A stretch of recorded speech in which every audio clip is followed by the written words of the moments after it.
Hey class, in this video we are going to be talking about the science unit that you've been working on for the past week, and we're going to go through and just review a few things together today. So we've been learning all about animals, and when we talk about animals we first start by grouping or classifying them into two different groups. It's like we're sorting them based on things that they have in common. We start by sorting animals into two big groups. We have vertebrates and invertebrates.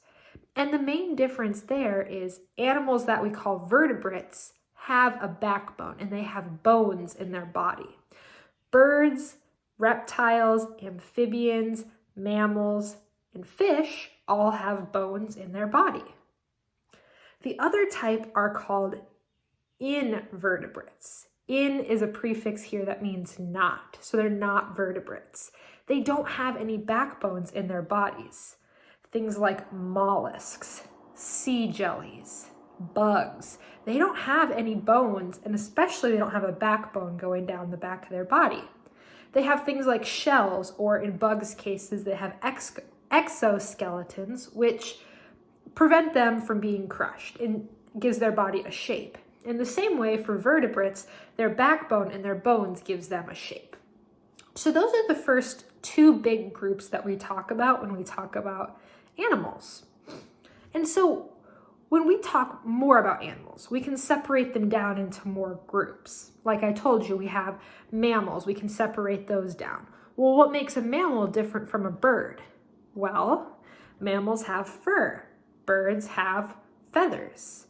That's one difference that separates them.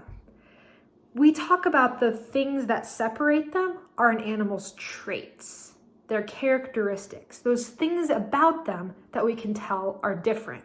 Do they have 2 legs or 4 legs? That's an example of a trait that separates animals. So after we talked about these groups of animals, right, how we put them into groups, then we learned about different types of traits. We first talked about traits that you are born with, inherited traits, or we talked about acquired traits, so things that you get as you go through your life.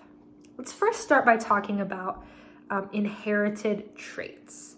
So remember, the word inherited means something that you get from your parents or from your ancestors.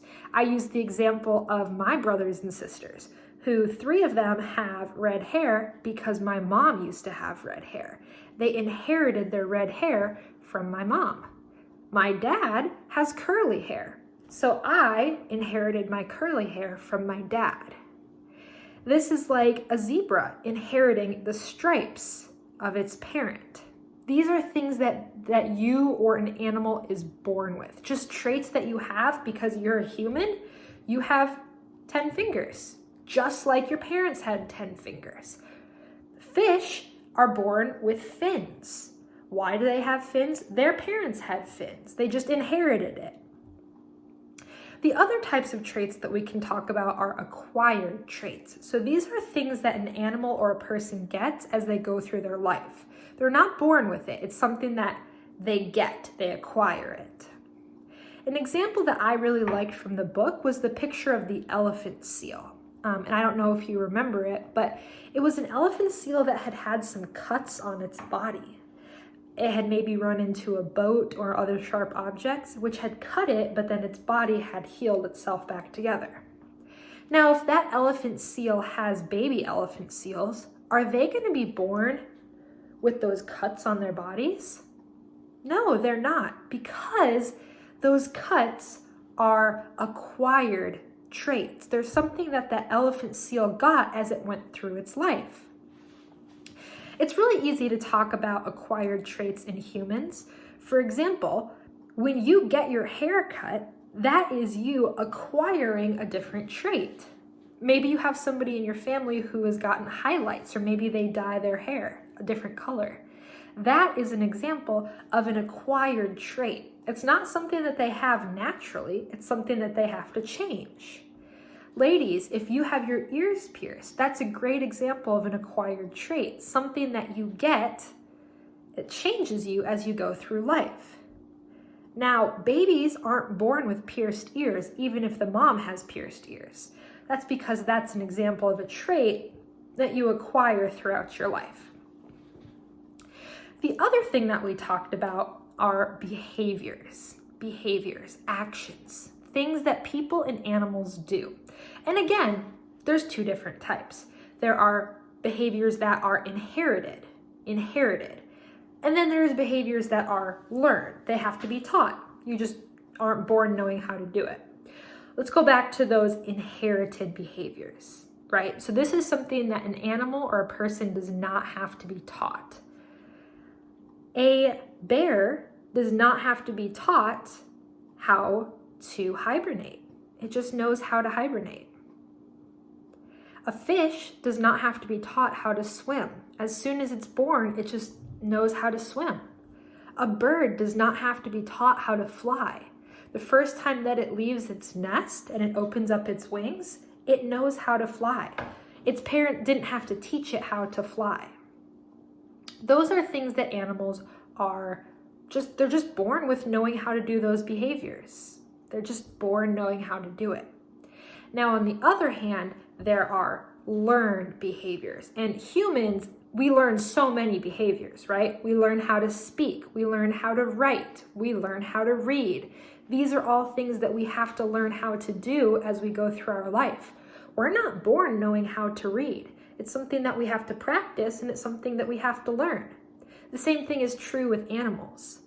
Think of the first time you got your pet dog.